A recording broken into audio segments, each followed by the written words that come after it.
உச்ச நீதிமன்றத்தின் தலைமை நீதிபதியாக தேர்ந்தெடுக்கப்பட்டிருக்கிறாங்க ஜஸ்டிஸ் சூரியகாந்த் அவர்கள். தற்போது இந்தியாவின் உச்ச நீதிமன்ற தலைமை நீதிபதியாக இருக்கிறவங்க ஜஸ்டிஸ் பூஷன் ராமகிருஷ்ண கவாய் அவர்கள்.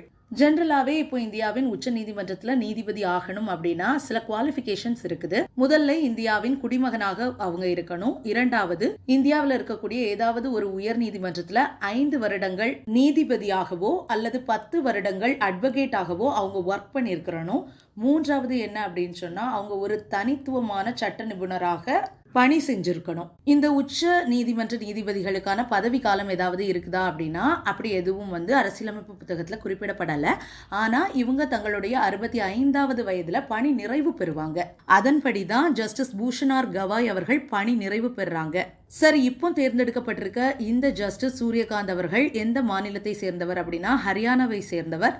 தன்னுடைய பணி வாழ்வை தொடங்கி அதுக்கப்புறமா பஞ்சாப் ஹரியானா கோர்ட்ல பணி புரிஞ்சு அதுக்கப்புறம் அட்வொகேட் ஜெனரலாக உயர்த்தப்பட்டு 2007 to 2011ல நால்சா, அதாவது நேஷனல் லீகல் சர்வீசஸ் அத்தாரிட்டி, இந்த அமைப்புலையும் அவங்க பணியாற்றி இருக்கிறாங்க. இப்போ இந்த நால்சா அப்படின்னா என்ன? தேசிய சட்ட சேவைகள் ஆணையம்.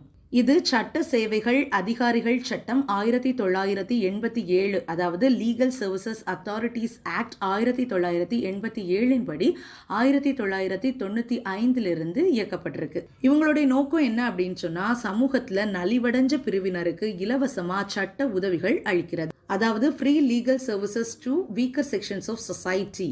அதே மாதிரி லோக் அதாலத்துக்களை ஒழுங்கமைப்பது. சரி, இப்போ இங்க வந்துடலாம். ஜஸ்டிஸ் சூரியகாந்த் அவங்க 2011 வரைக்கும் நால்சால இருந்தாங்க. அதுக்கப்புறம் ஹிமாச்சல் பிரதேஷ் ஹைகோர்ட், 2019ல சுப்ரீம் கோர்ட் ஜட்ஜ், அதுக்கப்புறமா இப்போ 2025ல மேல இவங்க நால்சாவோட எக்ஸிக்யூட்டிவ் சேர்மனா உயர்த்தப்பட்டாங்க. இப்போ சுப்ரீம் கோர்ட்டோட 53வது சீஃப் ஜஸ்டிஸா தேர்ந்தெடுக்கப்பட்டிருக்கிறாங்க. நன்றி.